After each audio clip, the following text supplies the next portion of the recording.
I'm Melissa Case from Hat to Hem, and today I'm going to show you how I recreated Mina's green walking gown. This gown is based on one worn by Winona Ryder in a 1992 gothic horror film, Bram Stoker's Dracula. This gown was designed by Eiko Ishioka, who won the Academy Award for the costumes he designed for the film. So last time I showed you how I created all of the embroidery for the gown. This time I'm going to show you how I incorporated all those pieces to make the bodice. As always, if you missed a part of this series and you want to see how we got to this point, you can always check out the playlist. I also have links in the description below. Speaking of links, as requested, I have links to all the machines that I use and some supplies that I happen to be using in the videos. I kind of made a general list, so I don't know what actually appears in this video, but I have links to various things that I use throughout my sewing process. I'm not used to advertising like this, it's weird. I know, does this count as advertising? I guess it might. Alright, enough of that, let's go. The bodice of this gown is the same light green fabric as the skirt and the overskirt. A darker green fabric makes up the collar, the cuffs, and the lapels, and a narrow lace trims the edges of the collar and the cuffs. It's almost certainly a hidden front closure since there's no sign of a closure anywhere else on the bodice. The top section of the front panel is fabric gathered at the top and the bottom, while the bottom section is pleated similarly to the back of the overskirt. A dark green band separates the two and conceals any edges. The pleats at the back are surprisingly short for what is otherwise a pretty over-the-top gown, but it does keep focus on those beautiful bustle pleats. Since there is so much craziness happening with the bodice, I made a quick mock-up. I really wanted to make sure I had everything exactly where it needed to be and everything to scale, and I just wanted to give this project the best chance of turning out nicely. Once I made my adjustments, I took it apart and used it for my pattern.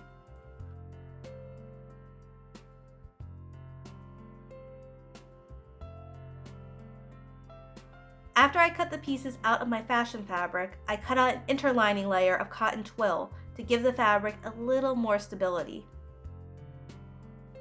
After fiddling with my serger tension for way too long, I ran the vertical edges of all the pieces through my serger to make life a little bit easier. I sewed all the panels together and then took it over to my ironing board. I pressed all of my seams flat, and then open, and then from the front. Once the main part of the bodice was assembled, it was time for the embroidered pieces. I used my printout as a guide, but I had trouble marking the fabric. I decided to base the outline with white thread. It was just the easiest way of handling this. I also decided to leave plenty of fabric on one side because at this point I hadn't decided how I wanted to attach the lapels. On the outer, upper, and lower edges of the lapel, I cut the fabric a ½ inch from the basting stitch. I layered this on top of the other lapel, the lining, and the cotton twill, and cut along the same edges. With the lining on the bottom, then the embroidered piece facing down, and then the twill, I stitched along the edges.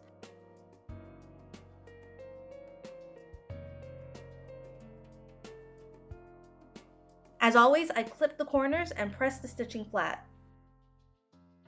I turned the lapel right side out, and I used my point turner to try and make this process a little easier.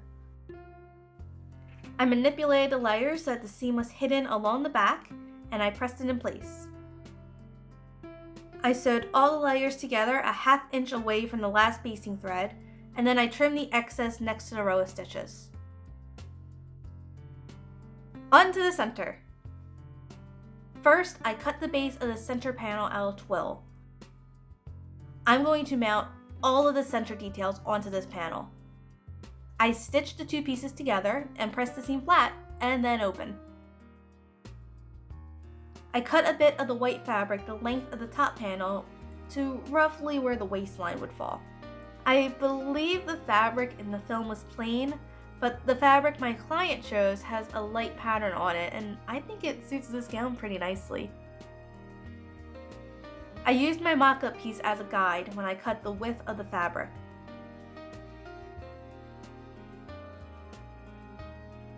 After running the top and bottom edges through my serger, I ran gathering stitches along the top and bottom of the piece. Once the top and bottom pieces were gathered to fit the base, it was pinned to the base, wrong sides together, and ran through my sewing machine.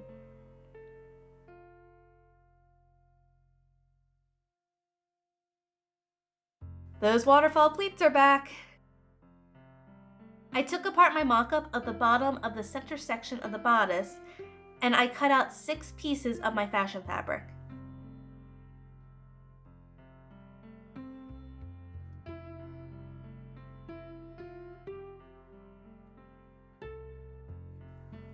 I separated the pieces into 2 groups of 3, and I sewed the groups together end to end, so I had 2 long pieces to work with. I put the 2 pieces right sides together and sewed along the edges of the sides and bottom.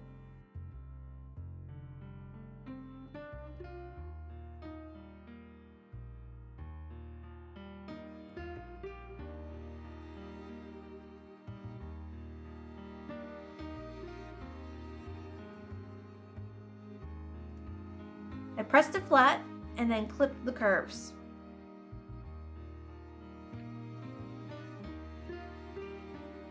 I turned the whole thing inside out and, you guessed it, I pressed it again. Now it's time for the actual pleats. Once I had the first section pleated the way I wanted it, I did my best to make the following section mirror the edges of the pleats, matching the pleats in the first section. That was a mouthful, but hopefully you can see what I mean from this footage.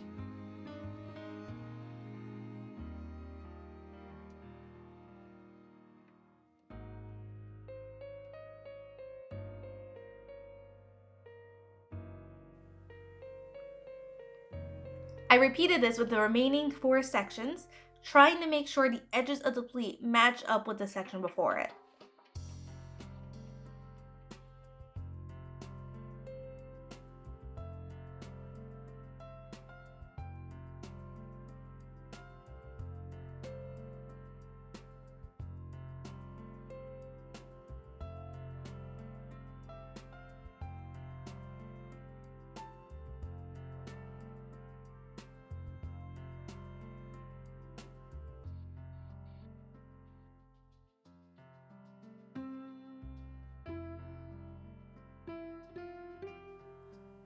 Finally, I sewed the pleats directly to the bottom of the center bodice piece, using the mock-up's band as a guide for the placement. I wanted to make sure it would sit perfectly under the dark green band. I cut the excess center panel fabric off and I ran the new raw edge through my serger. I didn't bother hemming it because it will be covered by these pleats. I figured the serge edge is enough. Alright, now I'm sorry about this, but it looks like I'm missing some footage, so just please bear with me. I cut the dark green band out using my mock-up, and I sewed the edge of the center base right sides together, folded it over, and attached the other edge by hand. Now, as you can see from this clip, I finished the edge of the panel with bias tape, and I serged the other edge. As you can see, this is where I ran into a little problem. I needed the top edges of the lapels to touch, and they don't. Alright, second apology in one video. I am so sorry that I'm leaving you on a cliffhanger. I kinda have to end the video here if I want to have even a chance of uploading a video this week. I'm recording this on a Wednesday because we were having some road work and tree work going on outside and it was just too loud to record anything.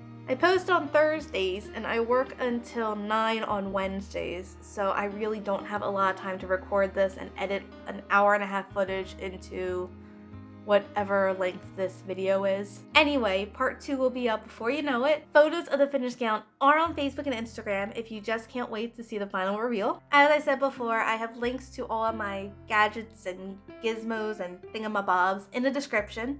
If you're interested, feel free to take a look. Please be sure to give this video a like or a comment so I know this is the kind of content you want to see. Or feel free to let me know what other content you'd be interested in. 2020 is right around the corner and I would honestly really love to know what kind of content you would like to see in the new year. Anyway, make sure you subscribe so you know when part 2 of this video drops. And I guess I'll be seeing you soon. Bye!